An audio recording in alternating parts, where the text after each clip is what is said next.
భారీ ఎత్తున చర్చ జరుగుతోంది. చర్చ కాదు, బీఆర్ఎస్ నాయకులు డైరెక్ట్ గా అదే మాట చెప్తున్నారు. అండ్ వాళ్ళిద్దరు గతంలో కలిసి బిజినెస్లు కూడా చేశారు కాబట్టి స్టిల్ ఇప్పటికీ వాళ్ళిద్దరి మధ్య బిజినెస్ వ్యాపార సంబంధాలు ఉన్నాయి కాబట్టి ఆయన వెనకాల నుండి నడిపిస్తున్నారు, ఆయనలు నడిపించినట్టుగా ఈవిడ నడుస్తుంది అనేది ఇది అనవసరమైన పంచాయతీ. కావాలని పట్టగలిసి మీద పడేయడం తప్ప ముఖ్యమంత్రి గారి పైన ముఖ్యమంత్రికి గొడవకి ఎలాంటి సంబంధం లేదు. కాంగ్రెస్ పార్టీ నుంచి ఖచ్చితంగా చెప్తున్నాం. ఎంత కాదన్నా ఎంత అవునన్నా తండ్రి, ఆ తండ్రి ఉద్యమకారుడుగా ఉద్యమాన్ని మొదలు పెట్టాడు కనుకనే కొడుకు బిడ్డ వచ్చారు.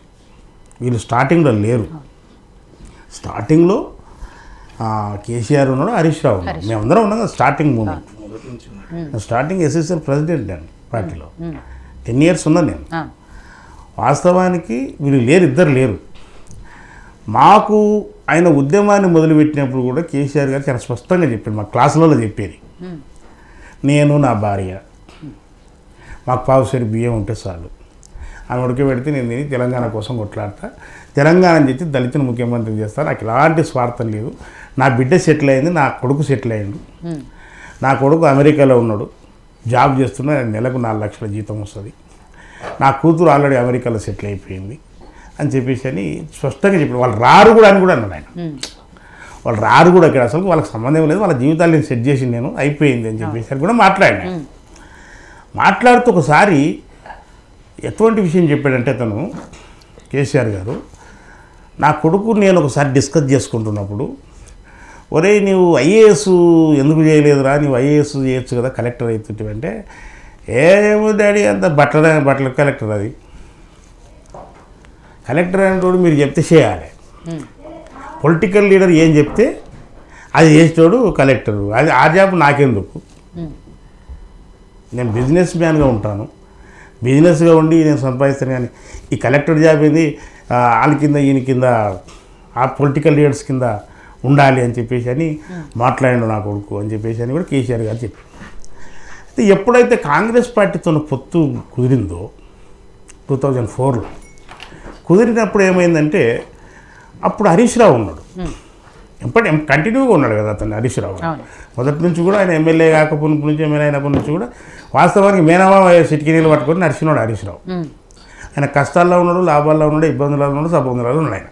ఆయనకు 7 మందో 8 మందో అక్కజల్లాలు ఉంటే, ఈ హరీష్ రావు ఒక్కడే ఒక అక్క కొడుకే ఈడ ఉన్నాడు కేసీఆర్ గారికి ఉన్న అక్కజల్లలో వాళ్ళ పిల్లగాళ్ళు ఎవరైనా ఎంపటి ఉన్నారంటే ఈయన ఒక్కడే ఉన్నాడు, ఎవరు కూడా లేరు. వాస్తవానికి అతను ఎంపటి నడిచిండు, అతను ఎంపటి పనిచేసిండు. పనిచేసిన తర్వాత కాంగ్రెస్ పార్టీతో పొత్తు ఏర్పడింది. 26 ఎమ్మెల్యే సీట్లు గెలిచినప్పుడు కాంగ్రెస్ గవర్నమెంట్ వచ్చింది. అప్పుడు పొత్తుల ప్రభుత్వం ఏర్పడింది. వాస్తవానికి ఇప్పుడు మేము సజీవ సాక్ష్యం. మేము అప్పటికి హరీష్ రావు గారు ఎమ్మెల్యేగా నిలబడలే, ఆ కేసీఆర్ గారు కరీంనగర్ ఎంపీగా, సిద్దిపేట ఎమ్మెల్యేగా నిలబడ్డాడు, ఆయన గెలిచాడు. అయితే ఇప్పుడు సెంట్రల్లో మినిస్టర్ కావాలి, కానీ కరీంనగర్ ఎంపీగా ఉంటుంది. ఇక సిద్దిపేట రాజీనామా చేయాల్సి వస్తుంది కదా. అప్పుడు టైగర్ నరేంద్ర గారికి ప్లస్ వీళ్ళకి ఇచ్చేసినప్పుడు హరీష్ రావు ఆడ పోటీ వస్తుంది. సిద్దిపేటలో కొడుకు నిలబెట్టాలన్నా ఎవరు నిలబెట్టాలన్నప్పుడు హరీష్ రావు ఇంపటే ఉన్నాడు కనుక ఆ నియోజకవర్గ అభివృద్ధిలో కూడా ఆయన పాత్ర ఉంటుంది, ఆ ప్రజలతో సంబంధాలు ఉంటాయి హరీష్ రావు గారికి. కనుక ఆయన ఏం చేసిండు, వాస్తవానికి ఫస్ట్ లేదు హరీష్ రావును మంత్రి చేయాలనే వ్యవహారం కేసీఆర్కి మైండ్లో ఉన్న బయటికి చెప్పలే. ఇంత చెప్తే కొడుకు ఆల్రెడీ చూస్తుండు కదా, రాజకీయాలు ఎట్టెట్టం వెళ్తున్నాయి, తెలంగాణ ఉద్యమం అనేది చూస్తున్నారు కదా, గమనిస్తున్నారు వీళ్ళు. కనుక సీరియస్గా వాళ్ళ యొక్క ఇంట అనేది కనుక నడుస్తుంది. కేటీఆర్ ప్లస్ కవితది ఈయన ఎట్లా ఇప్పుడు ఏం చేస్తాడు మా డాడీ సిద్దిపేట విషయంలో అని చెప్పేసి అని నడుస్తున్న సమయంలో అప్పటికి వాస్తవానికి పూర్తి పట్టు హరీష్ రావుకు ఉంది పార్టీలో. వాళ్ళ బంధువులు వాళ్ళే ఉండి తెలంగాణ భవన్లో ఆఫీస్లో టీఆర్ఎస్కి సంబంధించుకున్న కార్యాలయంలో మొత్తము వాళ్ళ రిలేషన్స్ వాళ్ళే ఉండేది. దాన్ని మొత్తం మెయింటైన్ చేసేది హరీష్ రావు, సంతోష్ రావు, వీళ్ళందరూ కూడా అంతా వీళ్ళిద్దరు లేరు. ఆ సమయంలో వాస్తవానికి హరీష్ రావుకు మంత్రి పదవి వస్తుందా అని చెప్పేసి అని మీమాంసం ఉందంతా. ఢిల్లీలో ఉన్నాడు హరీష్ రావు, 5 మంత్రుల పేరు డిక్లేర్ అయినా ఒకటి ఉందిగా. హరీష్ రావుకు అనౌన్స్మెంట్ లేదు ఎవరికి ఇవ్వాలి ఇది అని నడుస్తున్న సమయంలో మావయ్య రాజీనామా చేస్తారు సిద్దిపేటకు. నేను నిలబడాలి, ఈయనకుంది, ఈయన చెప్తాడు నాకు మంత్రి పదవి ఇప్పి అని చెప్పట్లేదు ఈయన. కానీ దాని వాతావరణాన్ని తెలంగాణలో క్రియేట్ చేసిండు ఈయన. ఎవరు? హరీష్ రావు. మొత్తం అలర్ట్ చేసి పడేసి నా పేరు అనౌన్స్మెంట్ అయితేనే మీ ఫోన్లు పనిచేయాలరా, లేకపోతే ఏవి కూడా పనిచేయొద్దని చెప్పేసి అని బ్రేక్ చేయించేసాడు. అంత కంట్రోల్ ఉన్నాడు వాస్తవానికి హరీష్ రావు. టీఆర్ఎస్ మీద, పార్టీ మీద అంత కంట్రోల్ ఉంది. అసలు ఆయన ఢిల్లీ నుంచి ఎవరికి ఫోన్ చేసినా ఎవరు ఫోన్ ఎత్తట్లేదు. అసలు ఏం సమాచారం తీసుకున్నామన్నాడు, అది ఏంటి అసలు ఎవడు దీని ఇంత చేసిండంటే హరీష్. అది పిలిచి హరీష్ నాకు అర్థమైంది, ఇక నేను మంత్రిగా ఇస్తున్నాను తీసుకోండి అని చెప్పి అతనికి మంత్రి 6వ మంత్రిగా అతనికి ఇచ్చింది. సిద్దిపేటలో నిలబడ్డా. ఎప్పుడైతే ఈయన సిద్దిపేటలో మంత్రి అయిన తర్వాత, మనం తెలంగాణ ప్రభుత్వంలో మంత్రి అయిన, ఉమ్మడి ఆంధ్రప్రదేశ్లో మంత్రి అయిన తర్వాత ఇక దిగింది లేదు. వారసులు దిగారు మంత్రి అయినప్పుడు కాంగ్రెస్ ప్రభుత్వం నడుస్తుంది. ఇక నడుస్తున్న సమయంలో ఇది దిగారు. 2006లో కదా మనం రాజీనామా చేసింది, బయటకు వచ్చింది. మళ్ళీ 2 సంవత్సరాలు నడిచింది కాంగ్రెస్ ప్రభుత్వంతో. ఆ రోజులలో తెలంగాణ భవన్ వచ్చింది, తెలంగాణ భవన్ కట్టడానికి ప్లేస్ వచ్చింది, అన్నీ కూడా ఉద్యమానికి సంబంధించుకున్న జిల్లాల్లో స్థలాలు వచ్చినాయి, పార్టీ కార్యాలయాలకు స్థలాలు వచ్చినాయి, తెలంగాణ భవన్ కట్టుకోవడానికి స్థలం వచ్చింది. కాంగ్రెస్ పార్టీతో కలిసి గవర్నమెంట్ నడపడం మూలాన 2.5 సంవత్సరాల్లో వీటన్నిటిని కూడా సంపాదించుకోవడం జరిగింది. ఆయన అన్నాడు స్పష్టంగా, ఎందుకు సార్ మనకు తెలంగాణ కాంగ్రెస్ పార్టీతోన మనం అందులో ఇంకోటి ఎప్పటికీ వీళ్ళంతా గుంజిండ్రు ఎమ్మెల్యేలు అంత బయటికి, మనకు సంబంధంలోకి వెళ్ళిపోయారు టీఆర్ఎస్లో ఉన్న ఎమ్మెల్యేలు అందరూ. ఏది ఇట్లా అవుతుంది కదా, ప్రాబ్లం అవుతుంది అనేటప్పుడు అరే మనకు ఇప్పుడు ఊరికే ఉంటే ఏం చేస్తాం, కొంచెం 4 రాళ్ళు వెనకబడాలి మన ప్రభుత్వం నడుపుకోవడానికి, పార్టీ నడవడానికి. కనుక మీకు బుగ్గ కారు ఉంటుంది, ఒక గెస్ట్ హౌస్ ఉంటుంది, ఏ జిల్లాకు పోయినా కూడా మీకు ఆఫీసర్స్ పనిచేస్తారు అని చెప్పి అప్పుడు చంద్రశేఖర్ గారు కూడా మంత్రి పదవులు, మన విజయరామారావు వీళ్ళందరూ కూడా 6 మంత్రి పదవులునే కేంద్రంలో ఉన్నాయి. ఆ తర్వాత వీళ్ళ మధ్యలో గవర్నమెంట్ విత్డ్రా చేసుకోవాలనే లెక్కలో వీళ్ళు దిగిరిగా అన్నజల్లి వచ్చేరికి. ఇంకా అప్పుడు రాజీనామాలు అవి నడుస్తున్న సమయంలో ఇప్పుడు కేటీఆర్ కూడా మళ్ళీ సిద్దిపేటను చూసుకున్నారు. హరీష్ రావు మళ్ళీ కేటీఆర్ ఎక్కడ చూసుకోవాలి, సిరిసిల్ల. మళ్ళీ అమ్మాయి కూడా అడుగుతుంది కూతురు, ఈమె కూడా వచ్చింది జాగృతి అని చెప్పేసి బతుకమ్మ అనే పేరుతోన. ఇక బతుకమ్మను నెత్తినేసుకొని తిరిగింది ఈమెనే, ఇతర దేశాల కానీ అక్కడ ఇక్కడ అని చెప్పేసి బతుకమ్మ పేరుతోన ఈమె చేసింది. బతుకమ్మ పండుగ ఉన్నా బతుకమ్మ కార్యక్రమాన్ని జాగృతి పేరుతోన ఇవన్నీ కార్యక్రమం సపరేట్ ఒక ప్యారలాల్గా ఈమె ఆర్గనైజేషన్ కూడా డెవలప్మెంట్ చేసుకుంది. అయితే వాస్తవానికి ప్రస్తుతం మన ప్రాంతీయ పార్టీలు గమనిస్తే ఈ దేశంలో తండ్రులకు డాటర్స్ స్ట్రోక్ వస్తుంది, బ్రదర్స్కు సిస్టర్ స్ట్రోక్ వస్తుంది. తమిళనాడులో వచ్చింది కరుణానిధి కుటుంబం, ఆ తర్వాత బీహార్లో వచ్చింది. ఇప్పుడు తేజస్వి యాదవ్ను వాళ్ళ అక్కడో చెల్లెలు ఆమె వేవటితో బిడ్డను కొట్టిర్రు అని ఆయా మొత్తుకుంటుంది. ఆ తర్వాత జగన్ వైఎస్ఆర్సీపీ చూసినాం. తర్వాత ఇప్పుడు మన ప్రస్తుతం బీఆర్ఎస్ పార్టీ కేసీఆర్ కుటుంబంలో వేసి ఇవన్నీ మనం గమనిస్తుంటే ఏమవుతుందంటే ప్రాంతీయ పార్టీలు అయినా కుటుంబ పాలనతోనే నడుస్తుంటాయి. దాంట్లో ఇప్పుడు ఎడ్రామారావు చట్టం తీసుకొచ్చే మహిళలకు ఆస్తి హక్కులు సమానమైన వాటు ఉండాలని అన్నప్పుడు తండ్రి సంపాదించిన ఆస్తిలో భూమిలో హక్కు వస్తుంది, ఇళ్ళల్లో ఉన్న ఆస్తులలో అన్నిట్లలో హక్కు వస్తుంది, రాజకీయంలో కూడా హక్కు కావాలి. రాజకీయంలో కూడా ఒక కేటీఆర్ ఒక హరీష్ రావు వెళ్ళేనా, మరి కూతురు హరీష్ రావు కేటీఆర్కి వచ్చింది అవకాశం, మరి నాకు కూడా రావాలి కదా. ఆమె ఒకసారి గవర్నమెంట్ నడుస్తున్నప్పుడు మహిళలు మంత్రి పదవి లేరు అని చెప్పేసి డాడీతో అడిగితే డాడీ ఏమన్నా అంటారు విత్ ఇన్ ద రూమ్లా, ఈడ మొగలు ఎవరు ఉండరమ్మా మొత్తం ఆడలే కదా, ఇంకేముంది పెద్ద మహిళకు ప్రత్యేకంగా మేము ఇవ్వాల్సిన అవసరం ఏందని కూడా ఏదో కామెంట్లో జరిగిందని బయటకు వచ్చింది ప్రచారం.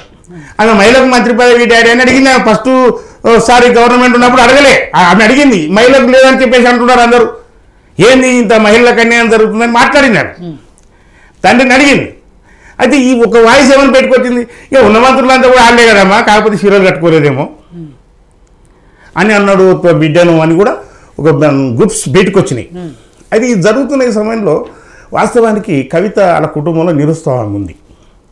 కవిత గారు అంటే కేసీఆర్కి చాలా ఇష్టము, ఆమె చాలా గడుసున్న లేడీ కూడా వాస్తవంగా, పెద్ద శివంగి కూడా మంచి ఫైటర్ అని. ఇంకోటి వాళ్ళకున్న అదృష్టం ఏంటంటే కేటీఆర్ గారికైనా కవితకైనా అతనికి వాళ్ళు జన్మించడం, వాళ్ళు భాష పండిత్ బాగా నేర్చుకోవడం, హిందీ బాగా మాట్లాడతారు, అనర్గళంగా ఇంగ్లీష్ మాట్లాడతారు, ఉర్దూ మాట్లాడతారు, వాళ్ళు చాలా బాగా మాట్లాడతారు. ప్రజలను ఆకర్షించుకునే క్యాపబిలిటీ కేసీఆర్ నుంచి వాళ్ళకి వచ్చింది. అయితే దీంట్లో ఏమైందంటే సరే ఇప్పుడు మేనల్లుడిగా హరీష్ రావుకి అవకాశాలు వస్తున్నాయి. సరే అన్నకి ఎంత కాదన్నా ప్రేమించుకున్న బంధము, రక్త సంబంధం అన్న కేటీఆర్, చెల్లె ఈమె, ఎంత తండ్రి కాదనుకోడు కదా, 2 కండు కదా, ఈయన మేలాడు కొద్దిగా దూరం అక్క కొడుక, ఈ దూరం తప్పితే నేను అక్కడ మా నాయన పక్కన జమ అవుతా కదా. ఇప్పుడు చిన్నైన ఇప్పుడు ఎవరు ఆమె తల్లి వాళ్ళ చెల్లెలు కొడుకు ఆయన సంతోషరావు, మరదల కొడుకు. అయితే అతడు ఉన్నాడు పక్కన. ఇక అతడైతే మొదటి నుంచి కూడా వాస్తవానికి ఢిల్లీలో కేంద్ర మంత్రి కేసీఆర్ అయినప్పటి నుంచి మొత్తం ఆయన ఆలన పాలన చూసేది మొత్తం సంతోషరావే. సంతోషరావుకు తెలియకుండా ఏం జరగదు మేడం. క్యాండిడేట్ల సెలక్షను, డబ్బులు పంపకాలు చేయడము, ఎక్కడి నుంచి అయినా రాబడి, ఇప్పుడు మొత్తం కూడా ఢిల్లీలో రాజకీయం అంతా తిప్పింది కూడా సంతోషరావు. వాస్తవానికి వీళ్ళు నిమిత్త మాత్రులుగానే ఉన్నారు. వీళ్ళు అడ్డజల్లేండు నిమిత్త మాత్రులుగానే. చెల్లెలు అయితే ఇంకా ఉన్నదిగా పోతుంది, తండ్రి అని చెప్పేసి అని పోతుంది వస్తుంది కలిపితే. కానీ గట్టిగా ఎక్కడ కూడా నిలదీసి లోపల అడిగిందో తెలియదు. కానీ ఇప్పుడు అన్న సపోర్ట్ చేయొచ్చు మేబీ, అరే మా చెల్లెకి ఇస్తే ఈయన రాయని అని. కానీ ఇంకా మొత్తం మనమే అయితే కూడా నెత్తినొప్పి అని చెప్పేసి అని ఒక్కదానికన్నా అర్థం పెట్టారు, ఎంపీ ఇచ్చారు ఆమెకు. సరే ఒకవేళ సెంట్రల్లో కానీ వీళ్ళకి అనుకున్న గవర్నమెంట్ వస్తే ఆ కేంద్ర మంత్రి అయ్యేదేమో. కానీ ఆ ఛాన్స్ లేకుండా పోయింది, ఓడిపోయింది. సరే ఆమె వెనుక దాన్ని ఓడగొట్టిందంటే రకరకాల కారణాలు ఉన్నాయని కూడా చెప్పుకోవచ్చు. ఇదంతా నడిచిన తర్వాత అయినా ఈ 10 సంవత్సరాలు కలిసే ఉన్నారు. ఎమ్మెల్సీ కూడా ఇచ్చిండు ఆయన, నిజామాబాద్లో ఓడిపోయినప్పుడే బిడ్డకు పిలిచి ఇచ్చిండు. కానీ మళ్ళీ కొంతగానో అది లేకపోతే మాకు మంత్రి పదవి కూడా ఎమ్మెల్సీగా చేసి మంత్రి కూడా ఇచ్చే అవకాశాలు ఉండే. కానీ ఆ ఛాన్స్ రాలేకపోయింది ఆమె. దాంట్లో వీళ్ళు ఎవరెవరు అడ్డమడినని అంతర్గత వ్యవహారం, ఆ లోపల కుటుంబంలో కవితకు అడ్డుపడుతుర్రా ఏం పడుతుర్రా అని చెప్పేసి అని కూడా అనుకోవచ్చు. అంటే దీంట్లో ఇప్పుడు జరుగుతున్న ఈ యొక్క గవర్నమెంట్ పడిపోయిన తర్వాత వాస్తవానికి కవిత గారు అరెస్ట్ అయ్యింది. ఎంపీ ఎలక్షన్స్ ముందర అరెస్ట్ అయింది. అంతకన్నా ముందు అరెస్ట్ కాలేదండి. అంతకన్నా ముందు అరెస్ట్ అయితే మన ఇలా గవర్నమెంట్ వస్తుండేనా పోతుండేనా మన ఏమవుతుండేనా, కానీ అప్పుడైతే అరెస్ట్ కాలేదు. పార్లమెంట్ ఎన్నికల సమయంలో 23లో అరెస్ట్ అయింది ఆమె. అరెస్ట్ అయిన తర్వాత ఇక ఆమె జైల్లో ఒక 5-6 నెలలు ఉండడం, ఇదంతా జరగడం, బీజేపీతో కలుస్తారని చెప్పేసి అని మాట్లాడే ఇవన్నీ కూడా ఈ ఎపిసోడ్ ఆమె చెప్తేనే మనకు బయటకు వచ్చింది. దీన్ని ఎవడు కూడా చేసింది లేదు. ముఖ్యమంత్రిగా రేవంత్ రెడ్డి గారు రన్ చేస్తున్న సమయంలో ఎంత కాదనుకున్నా అన్నజేలండి, ఒరే అన్నయ్య అయితే నీవు కావాలి ముఖ్యమంత్రి, అయితే నేను కావాలి, నడిమదిలో బాగున్నారు రాబోయ్, బావను మనం సాగనంపాలి. వాస్తవానికి ఒక ఆమెనేమో మన రాజు అన్నట్టుగా సరే చెల్లె గోర్లకు పెయింట్ అని చెప్పేసి అనేది ప్రాసలా కదలాలని చెప్పేసి ఆయన గోడలకు రంగేసుడు, ఈయన ఉంగరాలకు మన గోర్లకు రంగేసుడు, గోడలకు రంగేసినాడు, గోర్లకు రంగేసుడు అని మాట్లాడాడు. కానీ వాస్తవానికి మా చిన్నమ్మ బిడ్డ కాదు, మా వాడేమో రేవంత్ రెడ్డి, ఈమెనో వీళ్ళు మాకు రిలేషన్ లేదు, మందు లేదు, మహిళం లేదు, వీళ్ళు కావాలని రేవంత్ ఈమెను ఉసిగొలుపుతున్నాడు. రేవంత్ అస్సలు ఉసిగొలుపట్లేదు. ఆయనకేం పని? ఆమెకు ఒకటి ఉంది, ఈ రాష్ట్రానికి ముఖ్యమంత్రి కావాలనే ఆలోచన ఉంది ఆయన. ఖచ్చితంగా మంత్రి కావాలనే కోరిక ఉంది ఆయన, చాలా బలంగా ఉంది ఆయన. కనీసం తండ్రి సమయంలో నేను మంత్రి కాకపోతే నేను కావాలి, నేను పార్టీ పెట్టాలి, నడపాలనే ఒక కాంక్ష అయితే ఒక నాయకురాలిగా ఆమెకు అన్నీ ఉన్నాయి, అన్ని హంగులు ఉన్నాయి. ఆమె వేషాధరణ కూడా మారింది ఈ మధ్యన. ఆమె గతంలో ఉన్నట్టుగా లేదు ఇప్పుడు. ఆమె ఒక అంటే పరిపక్వత రాజకీయ మెచ్యూర్ పొలిటీషియన్గా ఆమె మూవ్ అవుతుంది. దీంట్లో గమనించండి, ఈ కుటుంబ తగాదాలలో కేటీఆర్ని అనట్లేదు, ఆయన బ్రేక్ అయింది, ఇప్పుడు బంద్ అయిపోయింది. కేటీఆర్ అనట్లేదు ఆమె, హరీష్ రావుని మాట్లాడుతుంది, సంతోష్ రావు అంటుంది. ఇప్పుడు నాయన విషయం వచ్చింది. నాయన ముఖ్యమంత్రి కాడు. కేటీఆర్ ఏం చెప్తుండు, మా నాయనే ముఖ్యమంత్రి అని అంటుండు. వాస్తవానికి వయసు రీత్యా సహకరిస్తలేదు కేసీఆర్ గారు. దీంట్లో తండ్రి గాడిగా ఒరే అన్నయ్య అయితే నీవు కావడం నీకు అడ్డం ఉన్నాడు, హరీష్ రావు అడ్డున్నాడు. హరీష్ రావుకు చాలా ఫాలోయింగ్ ఉంది పార్టీలో. కనుక ఈ అన్నకు అడ్డు లేకుండా చేయాలి. ఇది అనజనాలు ఆడుకుంటున్న హైడ్రామా. ఇది తండ్రి గారిగా ముఖ్యమంత్రి, ఇది క్లియర్. ఇప్పుడు కేటీఆర్ పార్టీని నడిపించి ఒక వర్కింగ్ ప్రెసిడెంట్గా ఉన్నాడు. ఇక్కడ బలిపశును బల్లిక పక్కనను హరీష్ రావుని చేస్తుంది. ఇది హరీష్ రావుకు తెలియదా? తెలుసు.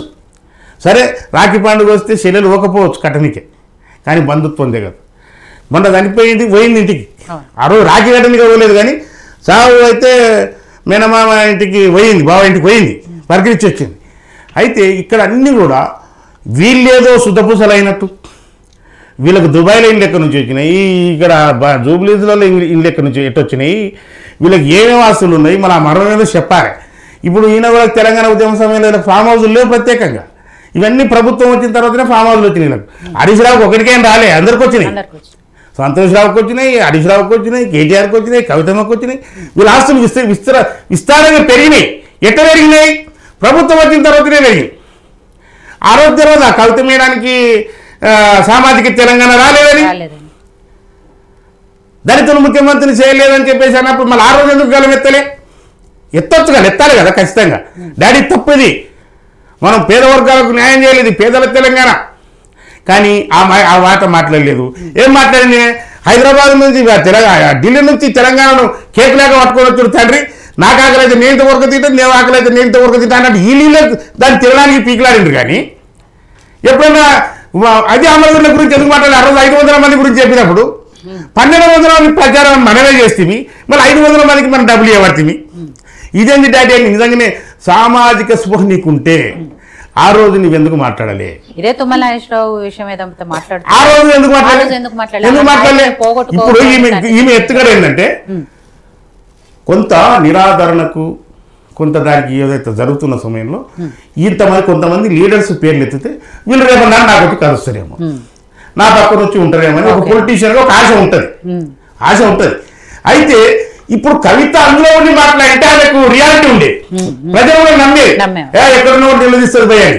కానీ ఏమైంది? గవర్నమెంట్ పోయింది, అన్ని పోయినాయి. ఇప్పుడు గలవెత్తింది, సస్పెండ్ అయింది. సస్పెండ్ వాస్తవానికి అది కుటుంబ పార్టీ, వాస్తవం టీఆర్ఎస్ పార్టీ తెలంగాణ. అయితే నేనేమో చివరిగా మేడం, ఇదంతా కూడా అన్నజెల్లెళ్ళ డ్రామా. మేనబాబు బయటికి పంపించే కార్యక్రమంలో ఉన్నారు వాళ్ళు. ఇక ఆయన ఎందుకంటే మా మీద మమకారం, గౌరవం, ఎందుకంటే ఆయన పెట్టిందే ఇదంతా. హరీష్ రావుకు వాస్తవానికి పొలిటికల్ జీవితాన్ని ఇచ్చిందే కేసీఆర్ గారు. ఇలా ఈరోజు ఆయన అంత ఎదిగినట్టే కూడా కేసీఆర్. ఇంకోటి ఎందుకు హరీష్ రావు మీద ఇంత ప్రేమ ఉరుకుబోస్తారు ప్రజలంటే, తెలంగాణ ప్రజలంటే ఈయన మొదటి ఉన్నాడు, ప్రతి దగ్గర ఉన్నాడు. ఇతను డబ్బులు వసూలు చేసే కాడ ఉన్నాడు, అన్ని రకాలుగా కూడా ఈయన అన్ని అగ్రభాగానే నిలబడ్డాడు. ఈయనకు ఖచ్చితంగా ఇక్కడ పేస్ ఉంది అతనికి. కనుక మా అన్నకు ప్రమాదం వస్తుందేమని చెప్పేసి అని చెల్లెలు అటాక్ చేస్తుంది. ఈయన కూడా ఏమంటారు కదా, కేటీఆర్ వర్కింగ్ ప్రెసిడెంట్ ఆ పార్టీలో ఉన్న వ్యక్తిని వాస్తవానికి బయటకు వచ్చింది. నేను నా తండ్రిగానే మా నాయన పిలిస్తే పోతేనేమో, కానీ పార్టీ వ్యాపారకరం అయితే మనం పిలిచి నేను ఒప్పుకున్నాను. ఎందుకు నేను ఇంకో రిక్వెస్ట్ చేస్తున్నా చెల్లెల తరపు నుంచి, అదే నివారణాలి సతీష్ మాది ఇట్లా అని చెప్పి చెప్పాలి. కలవకుండానే తీసేయమండి, అలా భర్త ఇంటి పేరు పెట్టుకోమండి. ఆయన నిజామాబాద్ ఎంపీగా నిలబడితే వాళ్ళ అత్తగారు ఊరు కూడా నిజామాబాద్. ఇప్పుడు వాళ్ళ ఇంటి పేరు మీద అంటే న్యూ పాలిటిక్స్ స్టార్ట్ చేయండి. కలవకుండానే పేరు ఎందుకు? ఇక వాళ్ళ భర్తది ఏదో పేరుంది కదా, బోయినపల్లి ఏదో ఉంటుంది అనుకుంటా. ఆ ఇంటి పేరుతో కవితం అనేది రంగంలోకి దిగాలి. చెల్లి చెప్పండి, ఎందుకంటే అడ్వైజ్ అవసరం. చెప్పండి మీరు అధికార ప్రతినిధి. వైఎస్ షర్మిల గారు స్టిల్ ఇప్పటికీ వైఎస్ షర్మిల అది కూడా మార్చుకోవాలి. ఎందుకు మార్చుకోవాలన్నా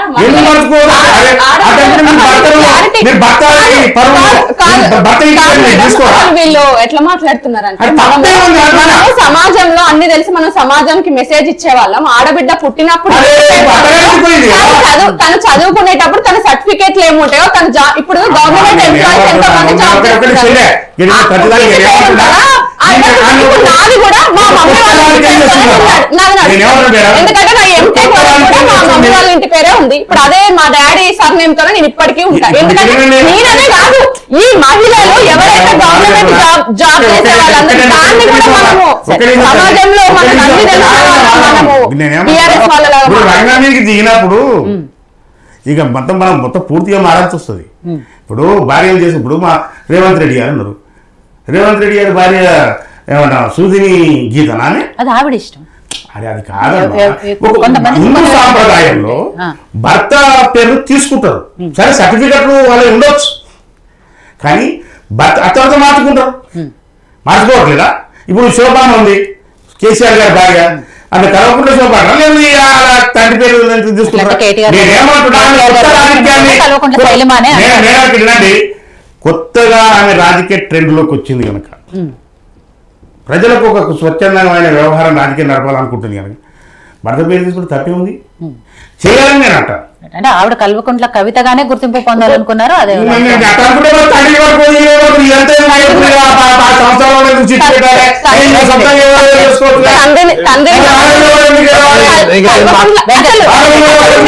మీరు ఇంత పెద్దవాళ్ళు ఎట్లా కుటుంబంలో గొడవ ఇది ప్రతి ప్రాంతీయ పార్టీలు జరుగుతాయి కదా. ప్రతి ప్రాంతీయ పార్టీలు ఆశమాదుకున్నట్టు రాజకీయ పార్టీలు బీఆర్ఎస్ కాంగ్రెస్ ఒకటి తెలంగాణ ప్రజలకు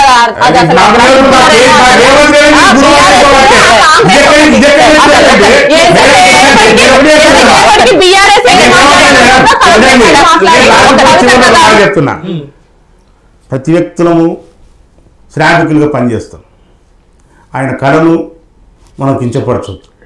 ఆయన మంచి ఆర్టిస్ట్, ఆయన మంచి గోడలు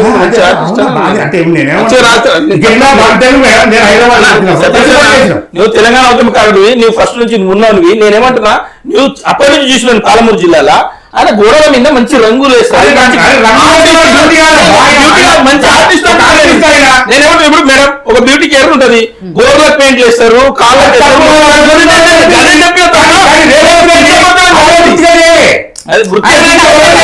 వృత్తిగా చేయలేదు.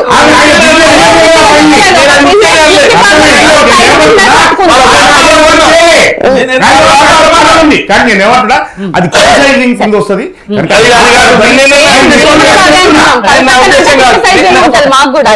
నా ఉద్దేశం క్లారిటీ. నెక్స్ట్ మాట్లాడతారు కానీ క్లారిటీ నెక్స్ట్ ఇద్దరు కానీ. సో వెంకటరెడ్డి గారు, అట్లా 45 minutes తర్వాత మీ దగ్గర